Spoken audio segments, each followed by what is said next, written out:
students, let us start today's topic endangered species. Endangered species are those animals which are near to the verge of getting disappeared from the earth. So to safeguard this or how to protect these animals from getting endangered or getting fully it is getting disappeared from the earth, whether animal or whether it is a plants. So flora is a plant like occurring in a particular area. Fauna is animal life occurring in a particular area. The Royal Bengal tigers, the Asiatic cheetah, and the several other birds are found in India. But due to various reasons like environmental pollution, deforestation, loss of habitat, human interference, poaching, and hunting, many animals in India are extinct and many are endangered. For example, the most animal which has get extinct is dinosaur.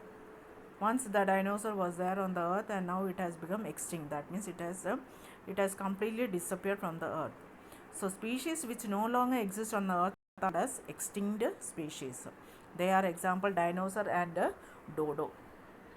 And an endangered species in animal or plant that is considered to be at the risk of extinction. They are near to, the numbers are very less and they are going to get disappeared from the earth. They are endangered species. So which has already disappeared called as extinct species, and which is about to disappear it is called as endangered species. Now activity 4, World Forest Day March 21, World Water Day March 22, Environmental Day June 5, World Nature Conservation Day July 28, and Ozone Day September 16th. So these are important dates that we have to remember. And which animal or plant is going to get extinct from that area where its habitat is called as endangered species. It is reported that nearly 132 species of the plants and animals are critically endangered in India.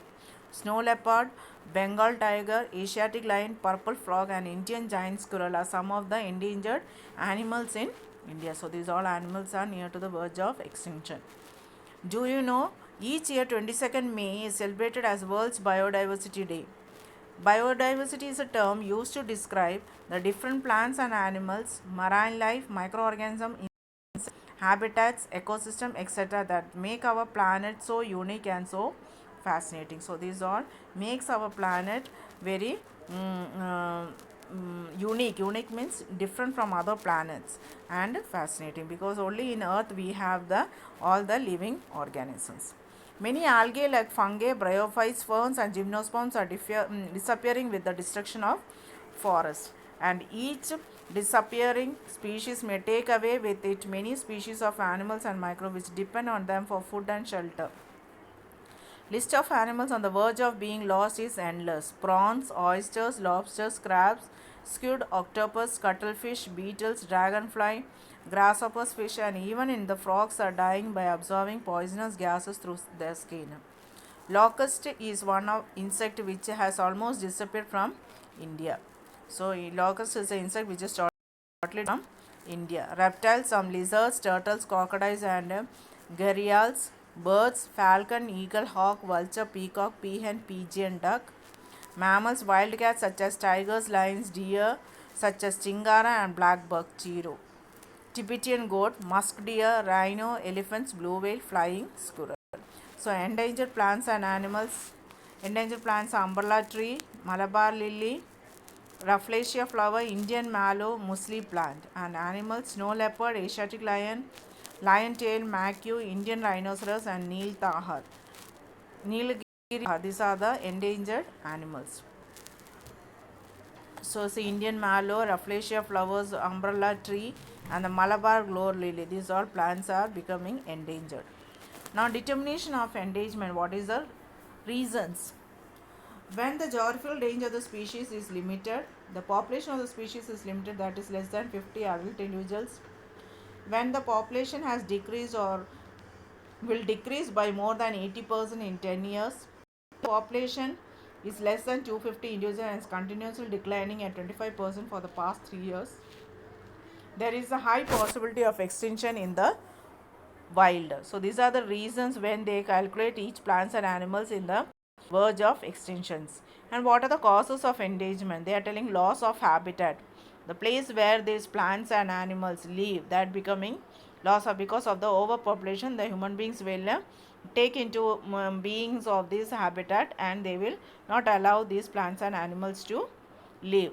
Then overhunting and poaching. Large animals, they are animals have the horns, skin, teeth, and like that.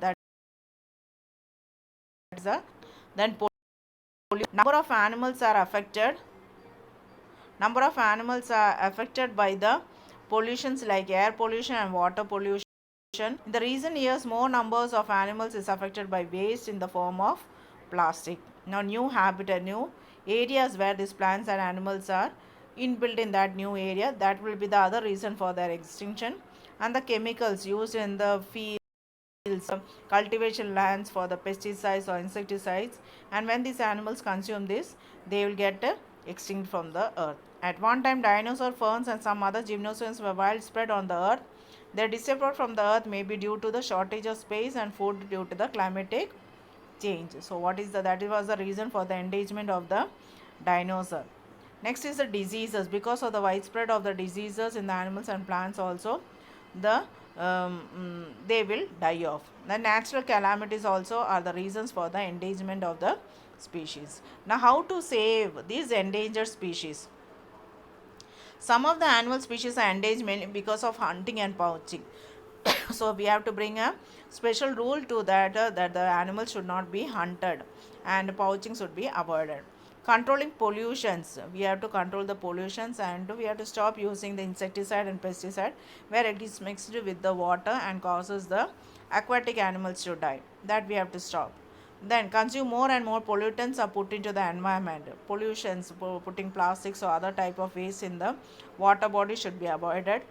Then using of plastic should be limited, or the plastic should be recycled and used. It should not be burnt because that also causes the depletion.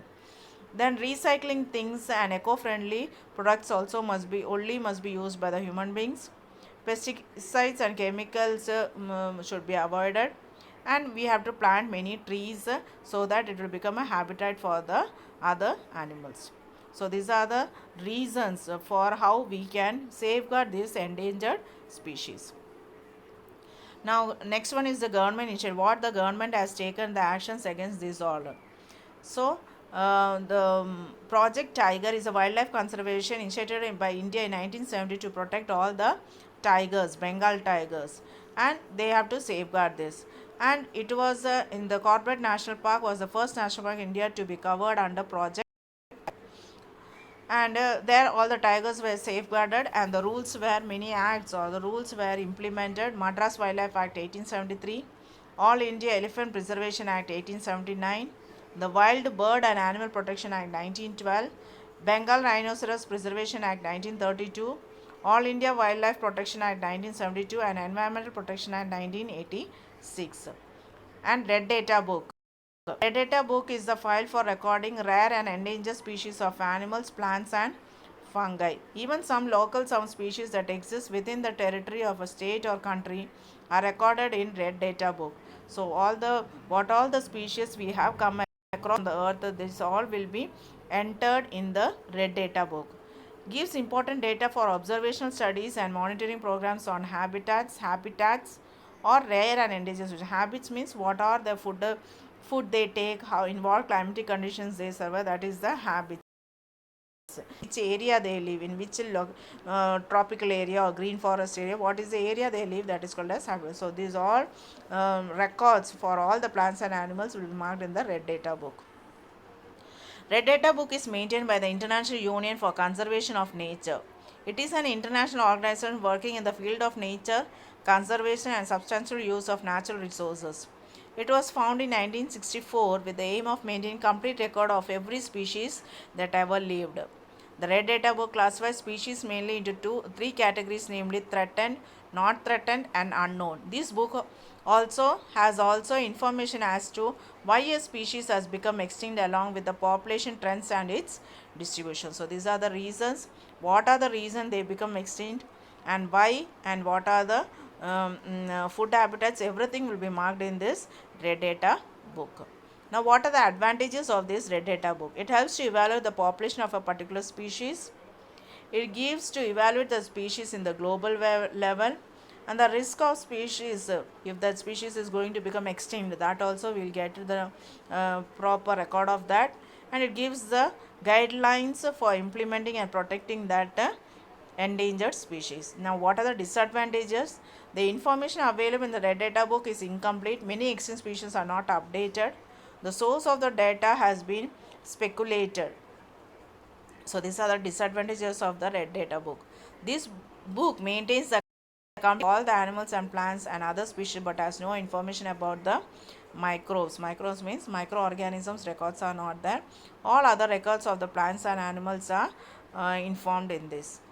Okay, so the next red data book of India and the conservation part will go for the next class. Thank you, students.